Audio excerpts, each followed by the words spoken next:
Good evening or good afternoon according to your part of the world. My name is Nevine Nahas. I'm professor of neurology.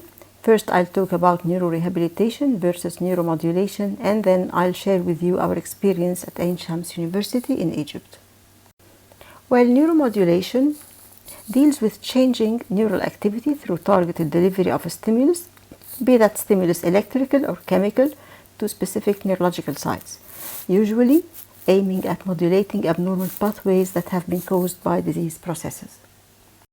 While neurorehabilitation aims to optimize the patient's social participation, and actually modern rehabilitation is based on a neuroplasticity that results from modulation of CNS so that new connections are formed leading to learning, which is the central objective of rehabilitation.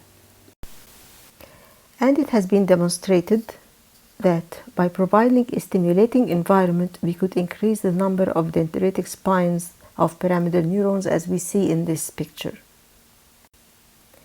So we are actually training our brains rather than training our muscles.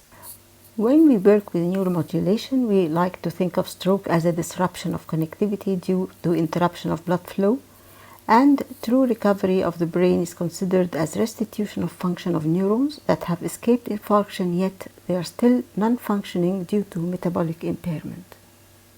And to enhance the recovery of function, we sometimes use non-invasive brain stimulation techniques that rely on stimulating dysfunctional circuits.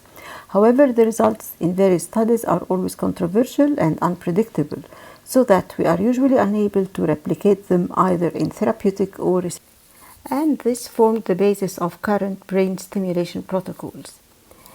As you can see, this is the normal pre-stroke balance interhemispheric inhibition, and here we can see that post-stroke the normal hemisphere inhibits the infarcted one, and here are the types of intervention to restore the balance, either by inhibiting the intact hemisphere or stimulating the infarcted side. This concept of contralesional inhibition has been long held. However, one might think the opposite way, that the intact hemisphere might get engaged in recovery of function rather than suppression of functional recovery. As we can see here, that we all know that normally around 15% of our motor tracts are uncrossed, and the uncrossed fibers can take over and supply the paralyzed limb. So in case of an infarction, if we performed inhibition of the intact hemisphere, then we are compromising the only pathway that is available for recovery for this patient. And this has been actually shown by functional MRI and movement-related cortical potential studies. Thus, we need a handy, cheap, and easy tool to identify the hemisphere of recovery and then capitalize on that by non-invasive brain stimulation, and we thought that EEG could be this tool. That's why we performed a study to identify the hemisphere of post-stroke recovery using EEG in order to pave the way for customized non-invasive brain stimulation. The study was performed in the Neuromodulation lab at Ain Shams University. The first picture shows the navigated transcranial magnetic stimulation, and the other one is an experiment of TMS while recording EEG. In our study, we chose movement-related cortical potentials, which are brain waves related to motor action that can be extracted from the EEG. Well, the movement-related cortical potential has two components. The post-movement wave that comes immediately after movement, and it is named the motor potential and has non-localizing value. So we chose to study the pre-movement component. And it depicts the time preceding volitional action. It is related to the intention to move and represents the cortical planning of action. It is a negative wave that occurs few milliseconds prior to movement and is maximum over the hemisphere corresponding to the motor action, and is thus identified as lateralized readiness potential. To elicit the movement-related potentials, we start recording irregular EEG and ask the patient to press a button about 100 times or more, and then we take the average of these epochs before and after the time of press. Then by certain techniques, we exclude the regular EEG waves and select the waves related to motion. We get these potentials all over the cortex. And as you can see, this line rising here denotes the point of button press. It is followed by the movement potential or the motor potential and is preceded by our target wave, which is the negative potential. To make it more clear, we can see here the negative potential surrounded by the red circle. And since this is a normal subject using the right hand, then we can see that the amplitude is higher on the left side than on the right side. So in our study, we recruited patients with first ever stroke. And by certain calculations, we could identify the readiness potential waves as a negative wave that arises from the hemisphere contralateral to the movement, and it is positive if it arises from the ipsilateral hemisphere. As you can see here, the orange line is the button press, the wave preceding is the pre-movement, and here the negative is up, so the lesioned hemisphere contralateral to the weak hand is activated here. Here the opposite happens. We have a positive wave, so the intact hemisphere ipsilateral to the weak hand is activated. We found that in acute cases, recovery happens from the intact side in 73% of cases, while in the chronic cases, there was a 50-50 chance of recovery from either side. Also, the amplitude of the readiness potential wave seems to be higher when recovery happens from the intact hemisphere. In a different study, we examined neuromodulation by peripheral stimulation. So we studied the effect of peripheral magnetic theta burst stimulation to muscles on spasticity. We performed a pilot study and found that peripheral intermittent theta burst stimulation could increase the motor potentials evoked by TMS. As you can see here, on the left side there is a very small motor potential. After peripheral magnetic stimulation to the spastic muscle, the amplitude of the motor evoked potential increased. And similar findings were previously demonstrated by electrical stimulation.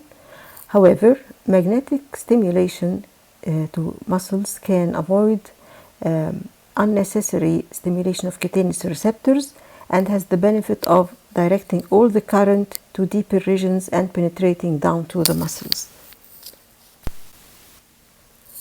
So we performed ITBS directly at the belly of the spastic muscle. We studied 120 muscles with active or sham stimulation, and we recorded the modified Ashworth score and the estimated botulinum toxin dose before and after 6 sessions of ITBS. The active group showed significant reduction of the modified Ashworth scale and in the estimated botulinum toxin dose compared to the sham stimulated muscles. And this is another study where we chose to target the perilesional brain areas in patients with post-stroke visual field effects. One of the studies was an open label and the other one was a sham-controlled study. The hypothesis of these studies was based on the concept of area of residual vision. So stimulation of the perilesional, seemingly healthy brain tissue that borders the infarcted visual cortex could result in improvement. And we thought that this could be achieved by navigated repetitive transcranial magnetic stimulation in order to reach precise targeting of the perilesional areas. This is the 3D MRI with head reconstruction of one of our patients.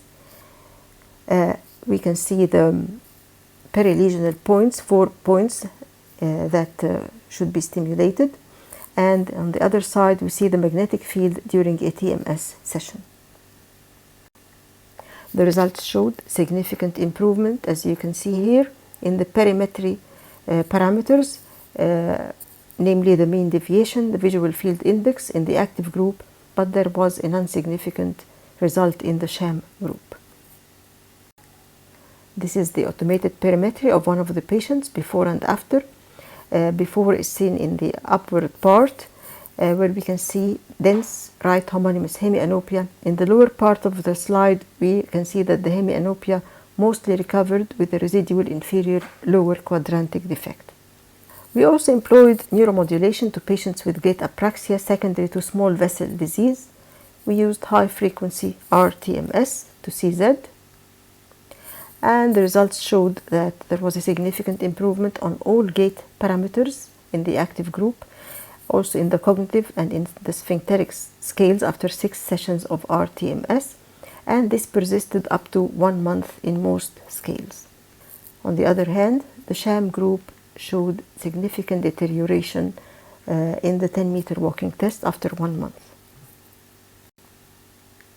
Surprisingly, in the same study, we found that there is a higher percentage of decrease in inflammatory markers, especially the interleukin 1B and the C-reactive protein in the active group compared to the sham group.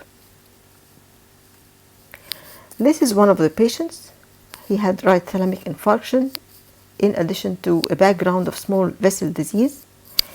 As you can see in the first video, he needed bilateral support. His daughter supported him, and he tends to support on the furniture while walking. He dragged the left foot. He had a flex posture, and then you will see the very unstable turns.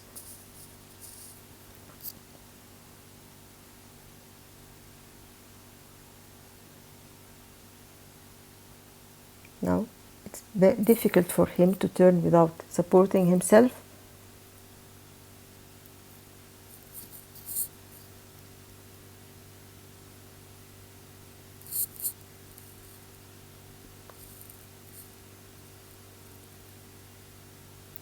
And this is the same patient after 6 sessions of stimulation. It's one of our studied patients. Now he can walk unsupported, more or less equal steps, and quite safe turns without the need to support himself on the wall.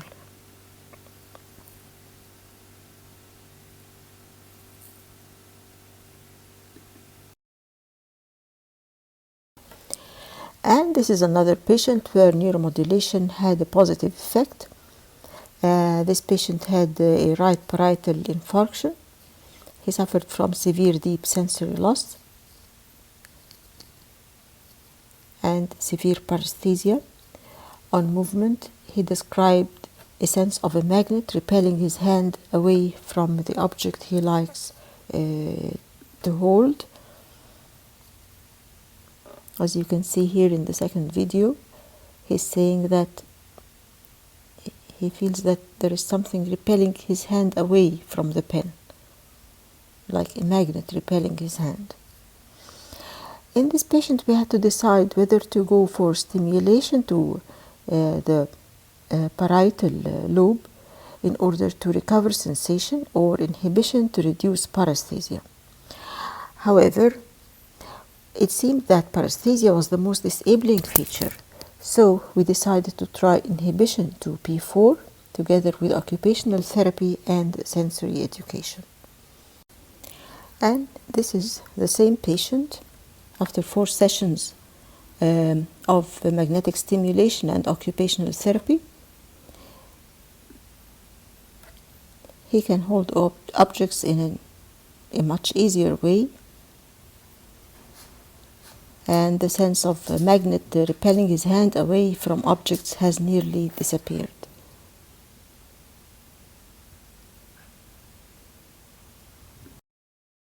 So this is part of our activity in the neuromodulation lab, and we are awaiting our new stroke unit with the addition of a motion lab that will help us even much more. This is the new stroke unit expected to launch by the end of this year, inshallah, where all the services related to recanalization will be available, including RTPA, an angio suite with available CT and CT angio, neurovascular sonology, motion and gait lab, in addition to our neuromodulation lab. Finally, our patient deserves to live with dignity, and the care we give them should extend beyond medications to include quality of life with the holy grail to restore function or at least achieve the best level of independence. I would like to thank the Neuromodulation team, the Department of Neurology in Shams University, and thank you all for your kind attendance.